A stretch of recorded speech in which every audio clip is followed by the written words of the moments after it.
Yeah, another day, another speed run, and I will do some other videos that aren't speed runs, but I know a lot of you love these videos.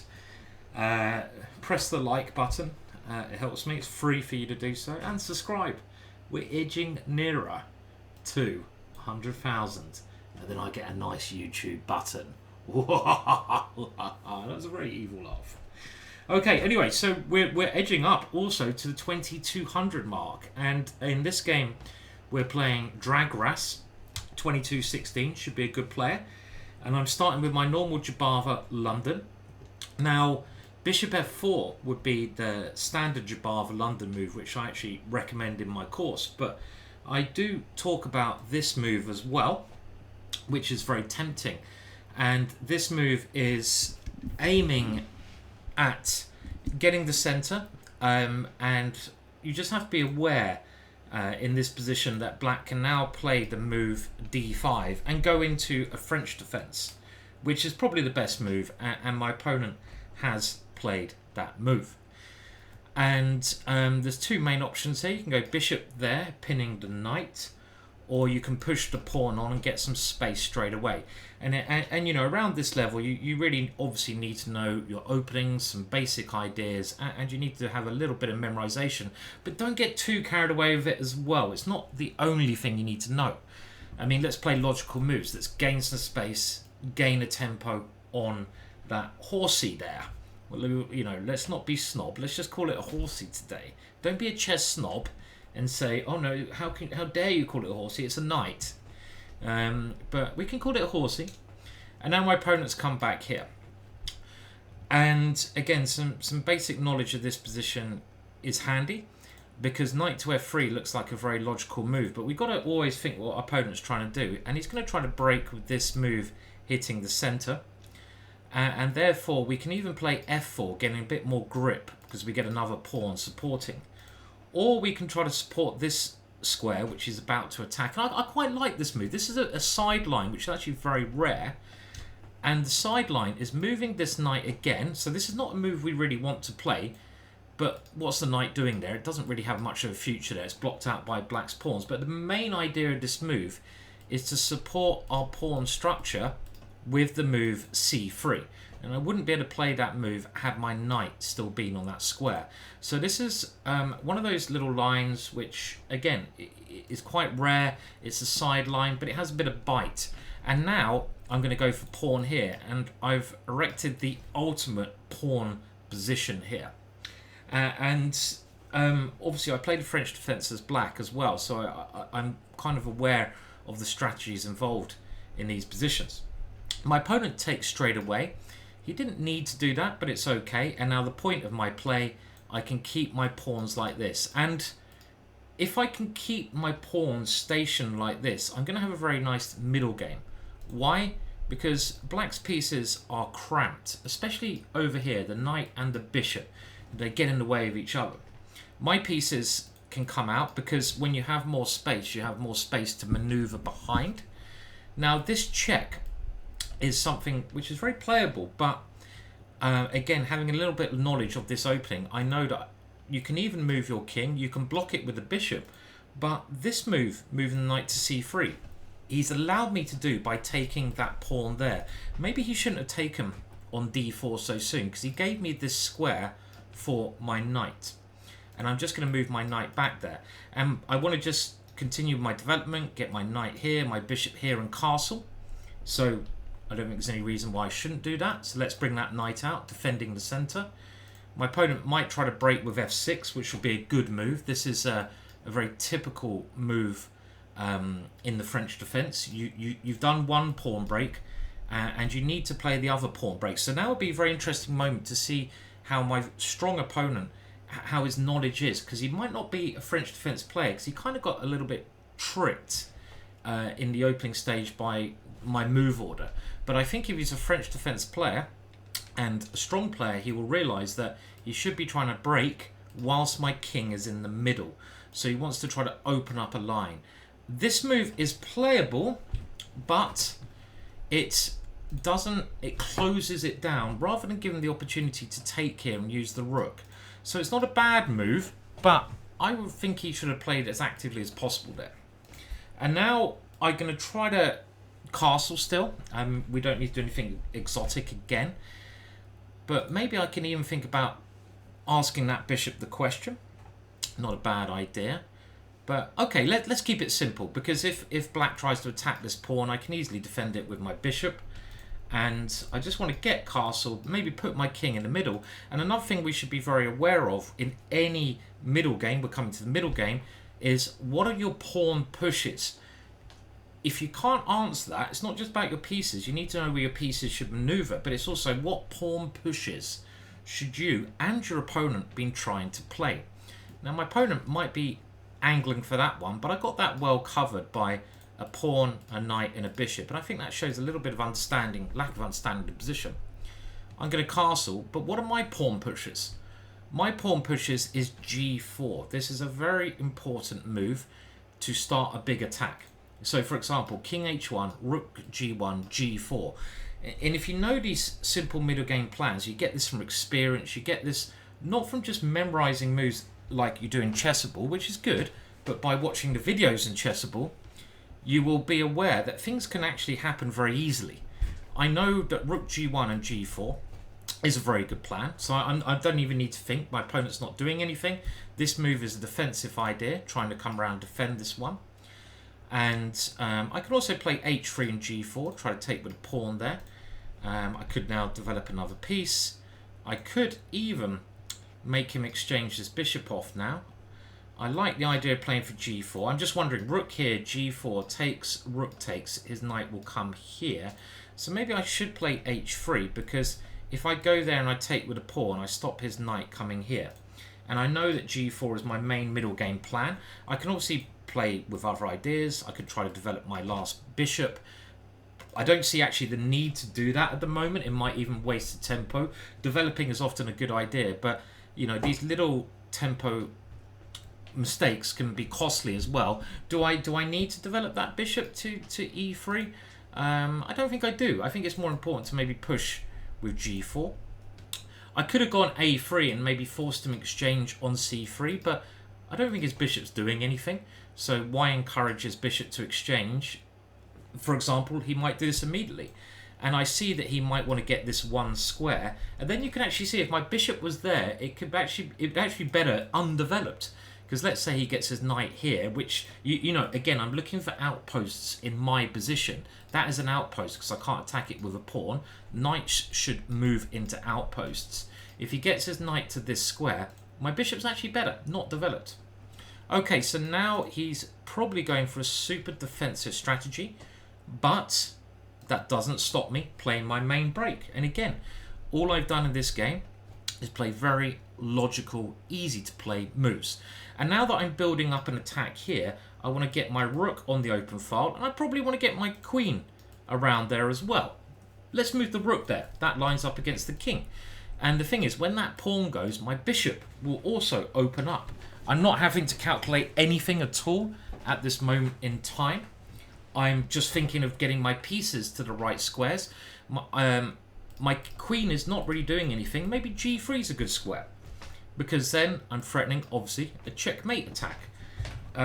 So this is just having good knowledge of the pawn breaks you need to play in the middle game and preparing them well, and also I'm being very aware of my opponent's counter-attacking chances. For example, he attacks here. I defend it simply with my bishop. If he tries to swap this bishop off, because my bishop is very good, this would be a good positional plan. I think my bishop can just step away. If he pushes this pawn, it doesn't do anything. I can ignore it. So my plan is, okay, so where's that knight going? We should always think in the right way. Now, is he going to try to come in here? Well, the good thing about that is this move I want to play stops his knight going there. The knight's not going anywhere else, is it? No. So let's do a move that helps me anyway, I think. My queen's getting nearer to the right area of the board, and I just stop the one idea he might be trying. I might take this now, or very shortly. So my opponent's also trying to do something over here. And he's trying to block things up here. And does my bishop even go this way? Nope. I think it's needed to defend. I think d2 is now become clearly the better square because I want to defend this pawn. I might want this rook coming over as well. I also thinking maybe I want to dislodge this knight, right? Take and use this pawn. That's very interesting. So do we move the queen? Let's get the queen in the right position because this is clearly firepower. That knight is the only thing blocking. So now again I'm thinking of pawn breaks, and I'm thinking let's use Harry to get rid of that knight and break through.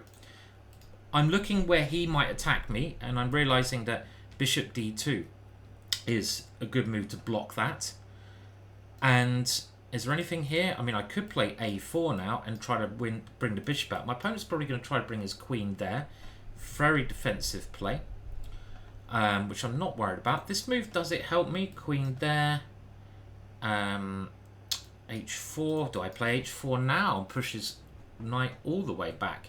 He takes, I take with the queen. I think h4 only helps me because this knight is a good piece. So let's play h4, get rid of that knight. I can play a4 and put the bishop here, but I don't know if my bishop's better on this diagonal or if I want it defending here and defending that pawn. Sometimes you have to have one defensive piece. This diagonal looks ideal, and I might bring it around there, but only at the right time. Okay, so now this move becomes very, very tempting. But again, I don't need to rush it. I feel my bishop coming here is not right. I think I need it defending this pawn and defending this pawn. And I might want to get my last piece into the attack, triple up. So I'm going to move my bishop here, defending that weakness, because I can't see an immediate way to break through. And I have a little rule. If you can't see an immediate way to break through, look at your reinforcements. This is the only piece not playing a part in the game. So what I want to do is triple up, and then I have everything perfectly positioned. I think I just take here. Okay, he's trying to get control of this. Interesting idea. But I think I still triple up. It doesn't stop my plan. Let's do it. Let's bring the final piece over. Bring in my reinforcements into good squares. And let's bring it in. So now I've got everything perfectly placed. And once you've got everything perfectly placed, stuff should fall together. You know, things should really start clicking. Because you've done a lot of the hard work. Okay, now I don't want to give that square to my opponent's knight, but what I might want to do is, I like this bishop, so if I take, it gives this square to my opponent's knight, which is a very nice square because it defends that square. So I don't want to take this prematurely, but what I do want to do is look at the pieces that are not working. These pieces perfect. This bishop good, but I don't want to exchange it. I'm just going to move it back. That does not allow him there. I'm covering that one. Let's move it back. What I do want to do, the only two pieces are not working. These two pieces, my knight and bishop. My knight's not doing much. My bishop's defending. Let's use that knight, because that knight was a useless piece. I want to open up the bishop. This is this one piece holding stuff together. So I want to eliminate that one, but I want to keep this diagonal for my bishop. So I'm moving my knight here. We're increasing the pressure even more. And my opponent has moved back now. So again, I could take here, but we could also think about moving in. My opponent defending with everything that he has got at this moment in time. Now, if I go here and he takes, maybe I want to take with, I've got to play a bit quicker here. He's defended very, very well here, right? Knight here takes. Do I move the rook in? I kind of want to keep my queens on the board though, no? If I take with the knight here, maybe my bishop's not so great. Do I even take with a bishop and try to get... Oh no, that was a mouse slip. Okay, let's hope. I think it's an okay mouse slip. I've seen worse mouse slips, but I was... Yeah, okay. Still not good to mouse slip, is it? Okay, now pawn takes. Okay, I want to keep this file open, surely, but I didn't want to exchange queens off. My opponent, to be fair, defended very, very well. I've still got a bit of pressure, but this is not so clear now. I really wanted to keep the queens on the board after my opponent's excellent defense. But I still like my position. This knight I will be eliminating very soon. I'm threatening then to maybe pick up a pawn, but that could get me in trouble. I think rook here would be good. This bishop coming around is looking more tempting now. I think I need to get this bishop harassing this one. Do I want to come this way? Don't think so. I do have this one weakness, but I don't think it's a big problem. my main idea here, I think, is simply to take here and grab this pawn. So my opponent is defending against that. Now this move runs into rook takes there. So far, excellent defense. And how do we play this? Do I now go here and try to bring the bishop around? That looks very long. But maybe we take this one off because it is a very annoying knight. Okay, let's take that knight off. We'll keep it a little bit simpler. And here, does my rook come the other way now? And again, like I mentioned, very good defense. Let's try and probe with my rooks in his position. I'm only a little bit better now because I have a better pawn structure. I have this pawn, but my opponent, again, at this level, he's defended extremely well. Okay, so he wants to grab this pawn. On the other hand, I want this pawn at the right moment. Let's stop this bishop coming to f3 if he does grab that pawn. So I'm going to centralize my king, but any result is possible here. He can hang on to this pawn. I mean, if he takes it, I will grab this pawn in the middle. And he could then come back and maybe win a pawn, but I'm hoping my central pawns will be very good. So he's trying to make some more exchanges here. Now, I think I have to exchange this one off. And here, well, this pawn is a little bit of danger here. Now, how do we play this? Okay, I'm going to go here. I want to defend this one so I can move my bishop. This is my now main idea. So I want to somehow defend this. I've got to defend that pawn. There's no point dropping it free. So I want to defend this one and get my bishop around the other sides of my pawns. But my opponent is finding a very good way to activate. Maybe. But then I've got bishop here. Does that help me? We'll find out. So I'm going to continue with my plan. Okay, I want to stop his rook coming in. And I want to bring my king around to this square. Okay, let's go here. Now, it does allow his bishop a check, but then I come back here, and he does have another check. We don't want to allow that. But maybe I come here now. His rook can't come in, and my bishop is now ready to get activated. So I'm just finding slow ways to improve my pieces. My bishop can come here, and let's put it there. Let's put it there quickly. His bishop will then come in as well.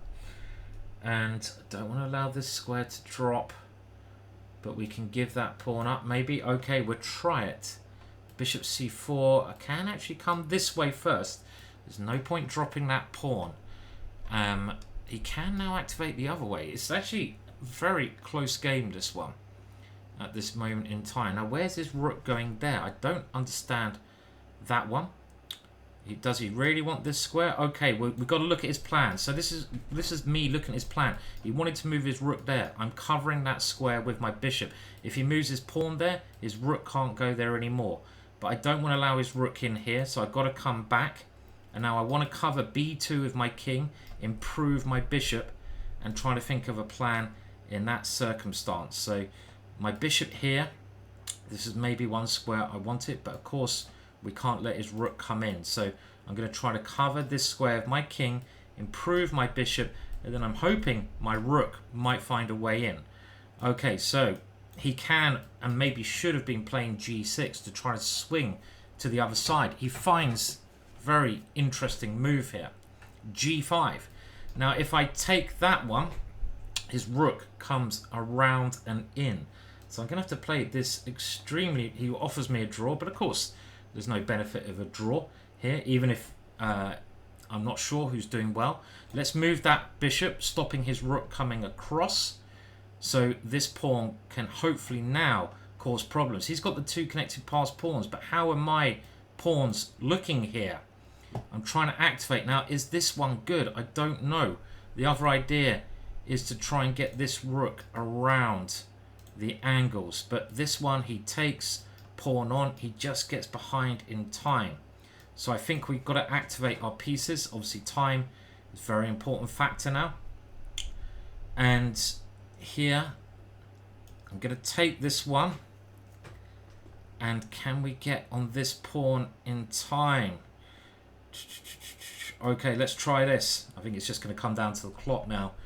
Very good game. And now I'm going to pick this pawn up. Give me a slight edge. So quick little tactic there that is helping me. And my pawn does feel quite dangerous on this square. So we'll come back, just getting a little bit of time on the clock. And now let's see if we can gain something by checking him away. Okay, he loses on time, but that was a really, really tough game. We could see why my opponent is such high rating. We're over 2200 now, but all in all, I think a very good game. Let's go to the one. What did my opponent do wrong? Well, actually, I mean, he defended really well, but I can't really fault him too much, actually, except some of his opening moves gave me the advantage. So, for example, bishop b4 check. This is putting the bishop on the wrong square. You want to kind of keep this bishop, and this is just having a little bit of lack of knowledge of those positions. When you play f5, you've got to play quite passively. Now, I never really recommend this way to play. He did it very well, but in general, playing defensive is something to be avoided because it's something you should only do when it's forced upon you. It's quite a negative way to play. Now, later on, the ending, I think things are pretty even, but around here, my position was looking very good, and it was building up, I think, very nicely to this situation here. We'll maybe just whack it on analysis, excuse me, while we put it there, and we will see that, yeah, I had this nice advantage, but my opponent did this very good maneuver, bringing his knight around. I got the rook in, and he defends very well. I play the right move, h5. He comes out, I keep my bishop, this is all good. He puts his rook on a good square, and now he defends again very, very well. So the computer thinks I should take here and move the queen away, and then bring this bishop around. So that was the kind of thing I was thinking of doing, wasn't it? I realised this bishop needed to play, so I wanted to defend this, but the move I played was clearly not the best, and I think he was probably equal after it, this kind of mouse slip of an idea. But yeah, I mean, the key things to take away, my opponent played a little bit too passively there, and he didn't change gear when it needed to later on. He was still playing passive in the ending. I think that was actually quite important, to be honest, because around about he played this g5 move a little bit late, and maybe he was doing okay here. Maybe he was even better, but he should have been, rather than trying to just sort of hold things over here, he should have been playing on the other side of the board. He should have been going for this activity. So I think the mindset was holding him back somewhat there. And it's, generally a good play. But I think what you've got to learn from the way I played there to beat these guys is it's hard work. You need to have good opening knowledge. You need to know what pawn breaks you have and are working in the middle game. You need to know where your pieces are playing. You need to be aware of your opponent's counterplay and how you're going to deal with it. And you need to be patient, even when you're attacking sometimes. This I had to build up very patiently. Remember, bringing in the reinforcements when they were due to bring in. And sometimes, games, it's going to be a tough game. You have to take your time. But there we go. Please like, please subscribe. And thank you very much for watching. I'll be back with some different videos very soon.